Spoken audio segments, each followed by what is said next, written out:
Security guards at maintenance personnel nakatanggap ng maagang pamasko mula sa SM City Rosario. Naritong 100 days of Christmas surprises ng SM.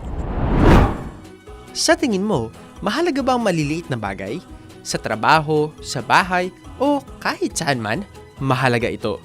Bawat isang bagay, gaano man ito kawalang halaga, ay talagang may epekto. Gaya na lang ng mga security guards at maintenance personnel. Hindi natin sila madalas makita. Pero nariyan sila para sa ating kaligtasan, partikular na sa ating paboritong puntahan na mall. Partikular na sa SM.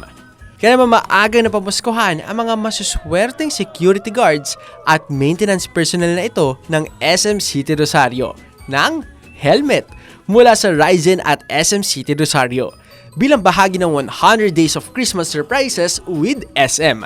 Isa-isa ang mga itong pumili. Ang iba ay sinukat agad na may ngiti.